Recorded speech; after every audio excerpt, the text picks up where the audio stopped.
Ayan, at yung umaga mga katami maglalagay kami ng abono. Ayan, at pinapractice kami ng aming boss. Magpa-farming kami dito. Ayan, ilan ito nakalagay? Pampabulaklak. One scoop sa isa. So, pampabulaklak. So, bilangin natin yung ating kung ilan. One scoop at pinilig. Balde. So, kuha tayo. So, ito guys, mag-mimix na tayo ng abono. Ayan. Hindi natin scoop. Mamaya natin scoopin pagka ilalagay natin sa puno. Ayan. Ito guys, ito pa, i-mix natin. At ito, pampaberde ng dahon.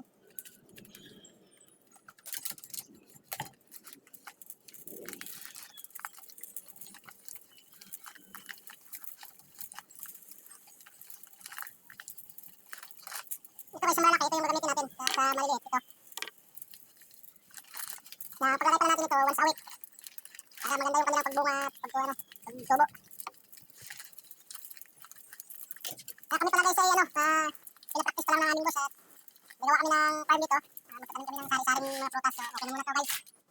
At ito ay tinitrade pa lang kami sa pag-mix-mix ng mga para magawa kami ng farming dito. Ayan. Ayan guys, mix-mix na natin. Ayan. Para maganda yung sabay yung pagberde at pagbunga. O ayan.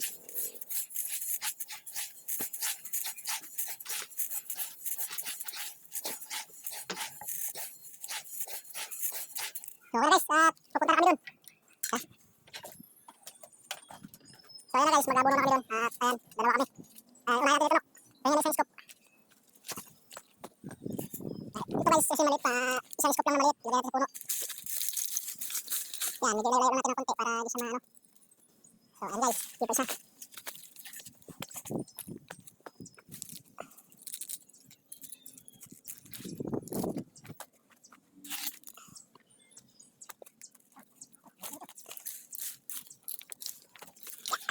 Isabay na natin yung ating mga mulberry tanim. Ayan.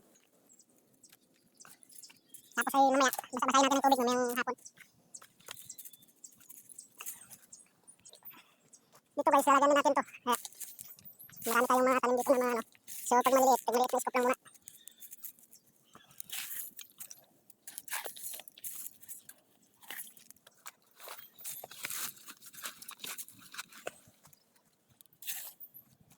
So yung aming boss pala mga guys, hindi yun kung ano lang na nagtatanim-tanim lang, ano pala pa, retirado ng agriculture sa Amerika. Kaya kaming mga tao niya, inaaral niya sa pag-farming kasi tingnan guys yung lutin to guys.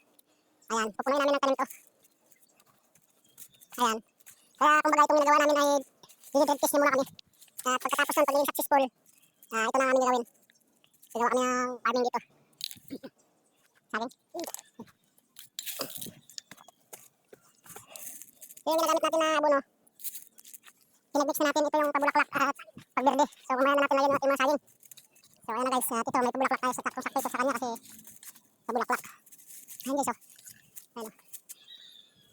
Ayan, so pag mga ganito guys, tama-tama itong kanyang, ilalagay natin yung abono.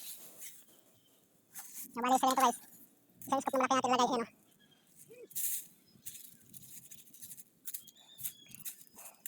So ayan guys, lagyan natin yung ating mga tanim na kalabasa. Kami yung ating tanim mga katami na kalabasa, ayan. At nilagyan natin siya ng abono.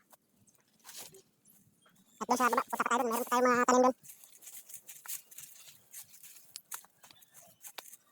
Mga katami, ito yung gagawin naming farm. Ayan, hanggang doon sa kabila siguro mga 500 square meter, hindi lang. So ito pa yung isa nating tanim, ayan. At medyo maganda-ganda yung kanyang pagkabay, medyo layo-layo lang natin yung kanyang fertilizer, ayan.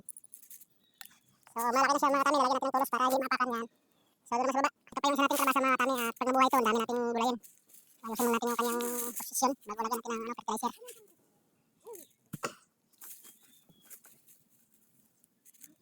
So double purpose yung aming mga pag-training mga katami, training kami ng aming amo. Double purpose kasi bukod sa nag-training kami mag-farming, natututo pa kami mag-harvest pa tayo, ayan. So doon tayo sa baba. Ito yung isang natin guys, medyo may pagkamalnourished kaya lagyan natin ng nutrition, ayan.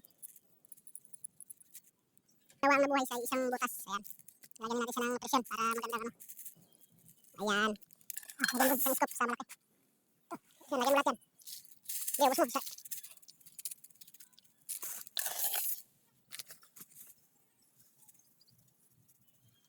Isa.